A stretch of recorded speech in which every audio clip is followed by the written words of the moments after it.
Okay, there we go. There All it is. right. Thank you very much for having this conversation with me today, Alex. I really wanted to talk about the Brave book that just came out, Yeah. Ascending Human Consciousness, and your contribution to this book, your chapter. Yeah, how are you doing? Great. There's been massive changes in my world even since I contributed that chapter right at the end of last year. It's one of the beautiful things about finding that self-alignment and true resonance with the world that you're living in and your reality, where things just continually move and you're ready for it. And yeah, things are great in my world. I can't complain. Yeah, there's a lot going on in the world, and I think the timing of this book launch is absolutely perfect, as it is with every one of the books. They come along at the right time when people need this kind of information, inspiration, encouragement, and empowerment to keep on moving forward through these challenging times that we're in right now. It all depends on your perspective, right? Yeah. Um, Okay, so can we start off? Can you give just a little bit of a background about yourself and why you were so, um, why you felt like contributing when I asked you to, why you felt like you had something to say in this particular book? All right. Well, a little bit about me is, I guess, when you look back at it, I've been doing this journey my whole life, and I think all of us really have been when you break it down. But I could say that I actually started consciously being aware of taking the steps on this journey about 10 to 12 years ago, approximately. And I actually had my sister introduce me to this world through Reiki to begin with. She started taking Reiki courses back in Calgary. She was going to university and college for it. And I was the younger brother thinking I was going to take what she learned and start making, Dragon Ball Z energy balls and start, I had a whole concept of what I thought energy was. And when I got introduced to it, and that reality gets shattered of what we think we know, that's just such an incredible journey. It's so difficult at times, and that difficulty and that challenge becomes, when you allow it, the greatest teacher of all. That failure, that challenging aspect, it's truly that resistance that gives us the character build and the strength to continue forward with even more important work than what we had done in that instance. So I've kind of been doing that for about the last 10 to 12 years. I started alone, and I think a lot of us feel like we start alone. I didn't feel like I had anyone to connect with. I didn't feel like I had anybody helping me guide my journey, and a lot of that was my own ego. A lot of that was my own blockage towards really opening up, and a lot of it just had to do with fear, because I wasn't willing to be accountable for the steps that needed to be taken in my world to prepare myself to have these people enter my life and get in alignment with the right tribe. If I'm not willing to do the work, why should I expect anybody else to? And, so that was a really harsh reality I had to learn over and over and over again. And the more that I broke down those walls, people started to appear. I had teachers, I had mentors, I had tribe members, and they all showed up, like you were saying, with the timing of the book, at these pivotal moments in my life where that was the turning point that was necessary, and I was ready for that next step. Mhm. So I've done everything from firekeeper training to social work for the afterlife, metaphysics workshops and boot camps. I've started to develop some of my own workshops and seminars and tutorials and teachings, and I mix a lot of this in with the ideology and training that I received also from martial arts, because of the spiritual aspect that comes with training under martial arts, and the confidence and that self-empowerment that comes through both of those elements, that is just so pivotal and so needed in every aspect of people's lives nowadays. It feels like that self-empowerment and self-love, self-confidence has been lost over generations. I couldn't um, agree more. Absolutely. Yeah. yeah. Yeah. And I want to thank you again for your contribution, because your perspective, your experience, your background, and your knowledge, and the way you articulate your own personal story is exactly in alignment with all of the stories in this book, Mm, Ascending Human Consciousness. yeah. So the reason I produced this book, and I felt it was so important to get these stories out there, is because um, this is the third book in the Brave series. Number three, yeah. And as you can tell by the color, it's in alignment with our third eye. Mm, So all of the stories in this book are going to be about helping to expand our awareness, helping to heal our mortal wounds in all these different modalities, amazing perspectives and modalities and healing methods, helping to elevate our frequency, helping to raise our vibration, and collectively, all of these stories are obviously meant to help ascend human consciousness as a collective. So thank you very much for your contribution. I absolutely loved it. I don't want to give too much of it away, but I do want to talk about your chapter. yeah, So please. your chapter is chapter number 15. It's called Reflections. Mhm.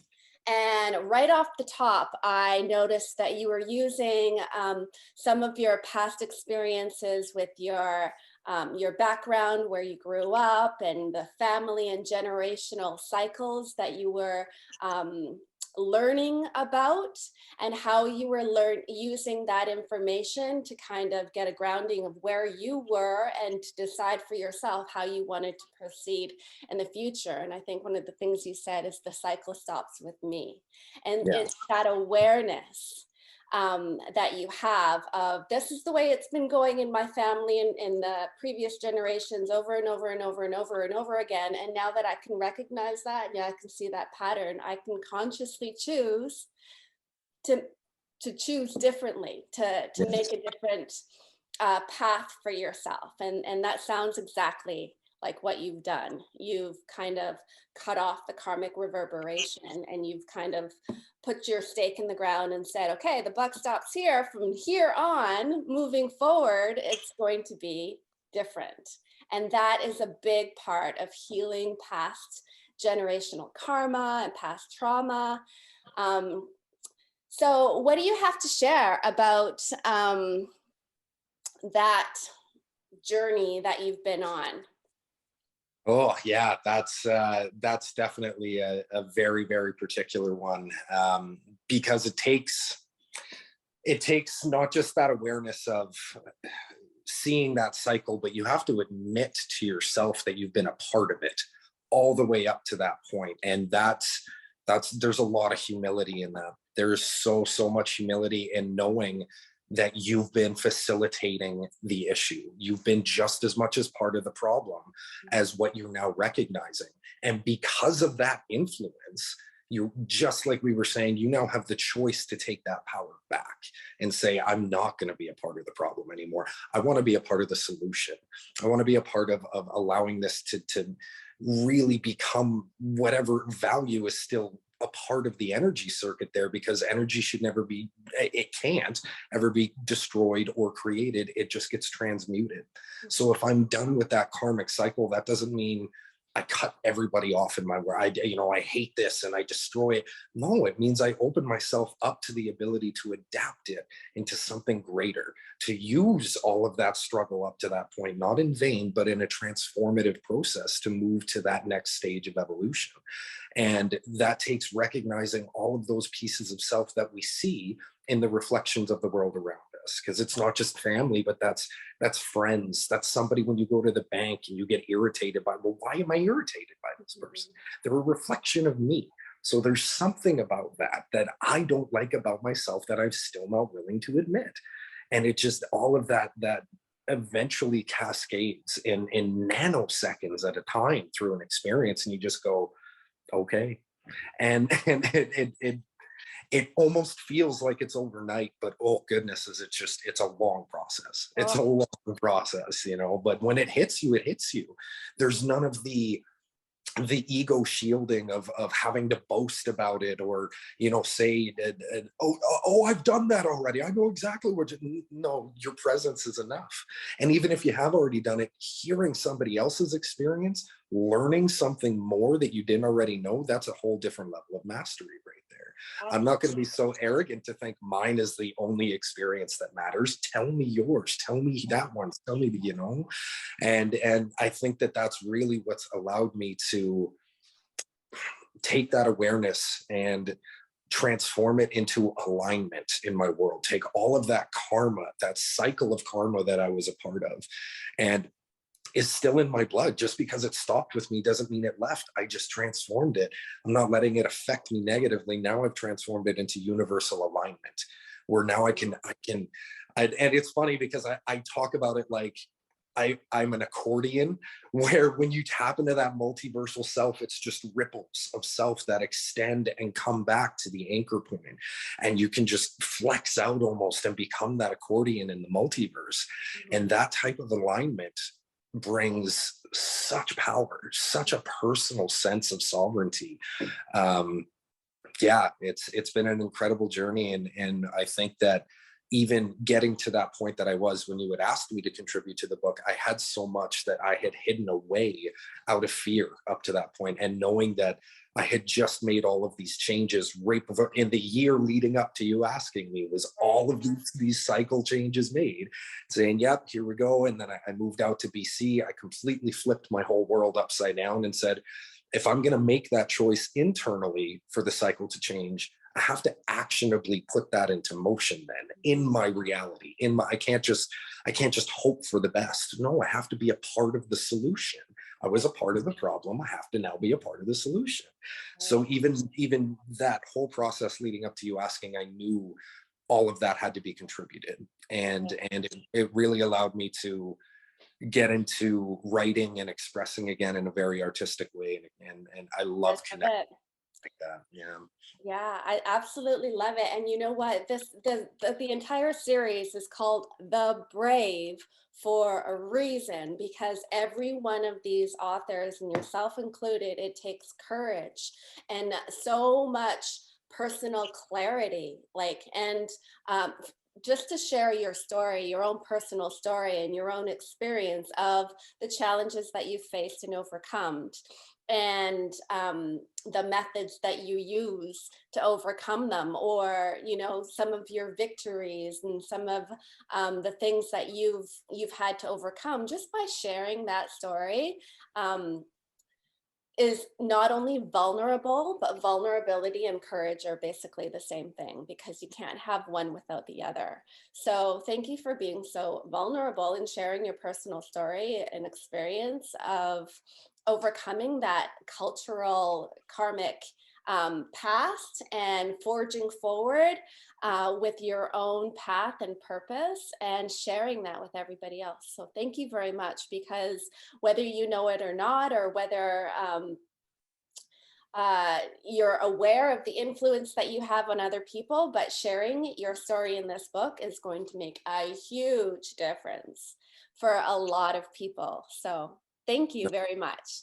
Thank you for the opportunity. Thank you for having the call to put the series together in the first place and allow us to contribute. I know that there's so many people that fit the bill as far as being able to contribute to something like this, and you can only have so many. So to be able to be a part of that selection process was, I'm very honored, very touched. That's one of the things that I told myself at the very beginning of the journey was I want to transform into the type of person that I didn't have in my world when I was starting out, to be able to offer all of these things that I didn't have anybody. I had to learn them the hard way on my own, but that was part of my journey. That was part of becoming this person, was going through those challenges. And that's interesting, because that was also very much a part of my journey. Like, I started off, like, even 7 years ago, I wanted to be a really positive influence for teenagers and for children and for girls in foster care. Yeah. I wanted to be that positive influence and almost like a role model for them to look up to, of somebody that came from a difficult upbringing, came from foster home environment, and somewhat made it. Like, I'm Yeah. not rich or famous or anything like that, but I feel like my life has been quite successful up until this point because I've done it on my own. And I Yes. felt like I was very much on my own, but I wanted to be the role model that I didn't have when I was a teenager. So we share that in common. And I'm sure a lot of light workers and healers and empaths and spiritual guides, they all feel a little bit the same, because we've all been forged by the fire. We've all gone through the difficult challenges. We've all run the gauntlet in order Yes. to be in the position, in the place that we are right now, which is just a place of expanded awareness, of healing, of like elevating our frequency consciously and purposefully trying to answer our own individual calling, whatever that is. And sometimes it's taken us a lifetime to figure out what that is. Yeah. But I feel like everybody in this book is answering the calling, and they're being very brave and sharing their story and helping to ascend human consciousness. I have Yes, another I question. I couldn't agree more. I couldn't agree more. And it's that time of awakening across the entire world. And I think that it's very interesting that we continuously in many circles use the term calling, because I feel like what we're starting to do within this process of really becoming universally consciously aware, not under a facade of being programmed with awareness, or being told how to be woke, or because that's not truly allowing it to be internal. That's still external influence telling you the parameters of wokeness, telling you these are the standard. No, that's your standard. This is your program at this point. Yeah. And I feel the more and more that people are, they're not calling out for a higher power to tell them that there's a higher power anymore. They're calling inward, and they're letting the higher power answer because it's already there. From every story across every religion, if we're all connected to that higher power already, why can't we just shut up and let it speak then? And get out of our own way, basically. And I really feel that that's what's happening. That's what's allowed me to get to this new point of alignment, is all the training, all the awareness, how I put it into motion. I got out of my own way. And that was yeah, that's what I hear so many times. I used to hear it from successful people, interviews all the time. Yeah, you just get out of your own way. And you think you know what they're talking about. You think, but until you actually heart center, just follow through with it, you don't get that experience. And that's again where I think everybody is heeding that calling, is the heart center. And it's so important that we're getting to the heart center now, because that's where the brave are going to come into play within this next wave of evolution, after all of the conflict, after all of this confusion and kind of panic that's been taking place over the last while and is still facilitating itself. Once all of it starts to quell and we have to get to the next stage, the brave are the ones that are going to be the step up. And we're going to have to do it from not an empirical standpoint anymore of separate empires ruling and just protecting their empire from another one. No, we have to do it under unity. And I feel that series like these are bringing the very important influences and teachings together to allow people to reach that next state of awareness. And it's so important. Absolutely. And to tie it in with everything that's going on during the Great Awakening and the relevance of this book at this particular time, what would you say is your definition of spiritual warfare? You did talk about it in your chapter. So, A little bit, yeah. spiritual warfare to And you. yeah, spiritual warfare is, I mean, I've seen a lot of examples in my lifetime. It could be everything from you get raised as a Christian and somebody starts to teach you tarot card readings later on in your lifetime. And those simple opposing influences in turn could be interpreted as spiritual warfare, because your spirituality isn't being focused just on spirituality. It gets focused on belief systems and structures. And those structures, when you take a pillar of that structure out, it starts to waver, it starts to crumble and lose its balance.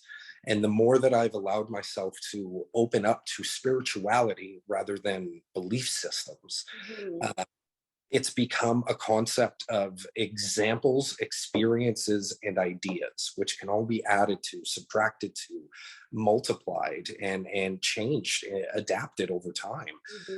It's allowed me to take in modalities and concepts from certain modalities that I would have never thought to look into based out of belief systems that I was raised in. But because I was open to it, I can filter through certain things. I can literally turn on the TV, watch whatever programming is on there, and I can go, that's influence and that's teaching. Because there's a little bit, in order to tell a really good lie, it has to be based out of truth. And that goes for programming. If you want to convince somebody of something, you have to put in a little bit of what they already know to be true, what they already believe, something that they can relate to. So to be able to have that type of filtering system, you have to go through a kind of concept of understanding all the different modalities of spiritual warfare, from mind control influence to media influence to religious stuff. It's such a wide and broadened concept, but I truly feel that anything that puts you at odds with your own internal compass and your own internal structure of empowerment can be considered an attack on your spirituality. And if you want to consider that warfare, then that's, words are words, and they are important. How we use them is very important. So if you're going to go with the term warfare, be prepared to go to war. Be prepared, So I think I've always kind of thought of spiritual warfare as basically its simplest terms as the dark against the light forces of the universe. Yeah. But in listening to you speak, Alex, it sounds like you might have a very effective tool or way of teaching somebody how to discern the difference between the truth and a lie. And this is something that I've been trying to figure out. How do you teach discernment? Yeah. I do have an exercise in one of my books, my Lionheart Activation Journal, where I try and teach people how to discern for themselves. And it has to do with a resonance, because the truth does have a frequency and a vibration. And when you hear the truth, there's a small part of you that resonates with it. And sometimes you get goosebumps, and sometimes it's just a feeling or a knowing. And that's hard to teach. But it is, especially when we get so distracted all the time, constantly distracted by either ego or what we want to believe to be true, even though we're hearing the truth. We can't accept it for some reason. And sometimes people are just really damn good liars, really good liars. Yeah. I would have to say my core concept behind a discernment and a filtering tool. And I practice this by consuming content, whether it's online, whether it's, watching Netflix, this or that. I allow how I feel internally when I'm watching something to tell me what I need to know at first. And I base what I'm feeling out of my personal alignment. Now, you have to reach this alignment first. A lot of people don't have that compass set properly, and that just takes a little bit of time, a little bit of training, a little bit of awareness. But when you set that internal compass, really properly set it, you can feel when it's off course, and that's just the way it is. So when I turn something on, when I'm consuming content, when I'm doing any of that, I base how I'm feeling out of that alignment. And if it stays within whatever range of my alignment that it is, no matter what the concept is being told to me, if it's in that alignment, I know that there's some truth there. There has to be something for me to take, whether it's the bulk of it, whether it's one sentence out of a 5-hour speech, there's something there for me to take because I'm still in that alignment when I'm watching it. Now, if I'm constantly getting distracted and I'm out of alignment, or I get more of an emotional response rather than a centered response, I know I'm being influenced by something. And that's a common catalyst tool that I think most manipulators and influencers understand that once you hit the emotional point of somebody, you have their attention very, very quickly. And they respond very differently out of those emotions, right? You can manipulate a response based out of the emotions. So I know if I'm watching something and all they're doing is pinging off my emotions and trying to get that, I'm like, this is all manipulation. This is all influence. You're trying to convince me of something rather than presenting me with information and then allowing me to discern it on my own based out of my own alignment. Mhm. And it's a little bit, I say I train with this with consuming content because it's a little bit different in person with people, because again, there's distractions, there's belief systems that we want to have where we want to go, I hear what you're saying, but I want this to be true instead, so we can seal it ourselves. You may just have an off day. Everybody has an off day. Mhm. But basing it out of this alignment, whether you're in person, whether you're online consuming things, that personal alignment is going to tell you everything you need to know, because when you really anchor into that, you feel when you're off course. It's really that simple. And then I know you know of the kinesiology type tricks, right? Where universal truth, if I say something true, I can't separate my fingers on my hand. But if it isn't true, it's just Yeah, there's all kinds of muscle testing. exactly. So I've taken that to a degree of breath testing, I call it. There was a ascended master a while back that I used to follow online. Actually, I still follow him, Matt Kahn, online. Wonderful, wonderful soul in so much of his teachings and talks that he does. He used to talk about breath and how, like, and a lot of teachers talk about this. Life is breath. Breath is life. You cannot live without breath. If you look at a point where, even say you're frustrated, you're swirling, you're wondering, why world, why? When you finally calm down and you're centering yourself for an answer, the first natural response the body does is, and it does a great big exhale. So I started to realize that. I started to anchor in more and more that the consciousness is in that breath. Universal awareness is in that breath. So I start to ask questions and I get my answer from my breath, and I do breath testing instead.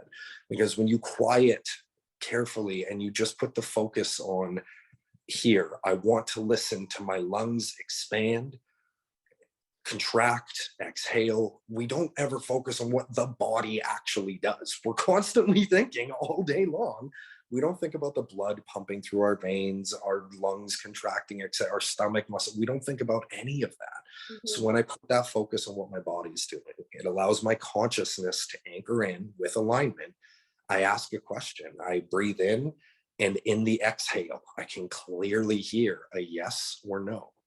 And that's the point that I've really gotten to with my testing when I get to questions, if I want to know something, and that's kind of my own version of kinesiology for Yeah, folks. well, it's also in alignment with utilizing and developing your clairsenses, Yeah, because, like, especially if you're hearing a very clear, that's clairaudience, right? And then if you just have this feeling and knowing, that's claircognizance, clairsentience, like you're developing your clairsenses, and that is definitely a part of elevating your frequency and expanding your awareness and ascending human consciousness. Absolutely. yeah, for sure. So you have so much. I'm sure that we could do like 10 videos. There's a lot that we could talk about. But I really want to encourage people to check out your story in this book. Yeah, thanks. Um, this book is available either on my website, Lady Braven of the Pride. It is also available on Amazon. Are you going to have some of these books available, or? I'm probably going to end up grabbing a few copies of you Okay. in the relative future here. Yeah.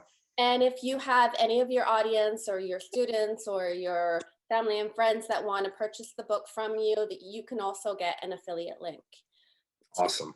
so that you can promote the book yourself. Awesome. So yeah, so this is the third book in the series. The first two books were The Brave, Courage During COVID, and courage comes from the heart, as we all know. So these are all about the freedom fighters that have been standing up to government corruption and medical fraud from across the country. Very powerful stories. If you know somebody that's just kind of waking up to the state of the world and they want to actually know more about the fight for our freedom, this is your book. This is going to be the inspiring and empowering and motivating, get off your ass and do something stories. This book is The Brave, Speaking Truth to Power. And these are all the strongest voices across the country that have been holding those people in positions of power accountable for their crimes against humanity. And somebody's got to do it. So these are the people who are countering the mainstream media narrative. These are the people who are coming out with counter-narrative newspapers and radio shows, and there's some rappers and some very prominent doctors that have been outspoken. Odin speaking up about it. He can't take it anymore. Odin, speaking truth to power. So those are the first two books. This is the third book. I apologize for the dog. And the fourth book that's going to be coming out is going to be called The Brave, Manifesting New Earth.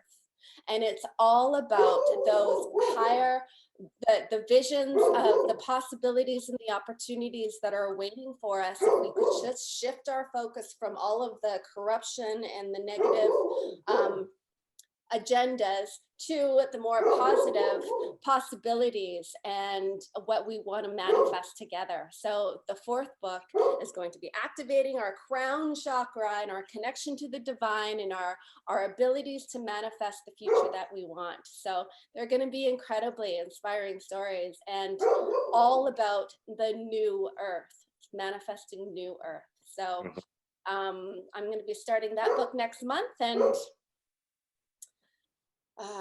sorry again for my dog barking. She's such a professional, everyone. She's such a professional.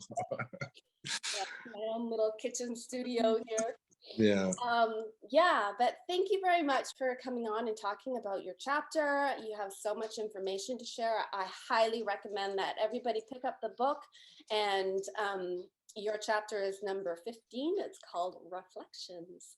Awesome. Thank you so much for the opportunity again. And yeah, everybody go check out this whole series. Check everything that has to come. This is part of the new collective of information and the universal library that we're all downloading. So time to get tuned in.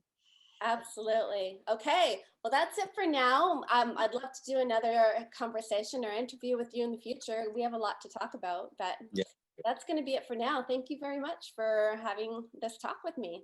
You're very welcome. Thank you so much. And I know we'll be in touch soon. Okay. All right. Thanks a lot, Alex. Bye. Bye.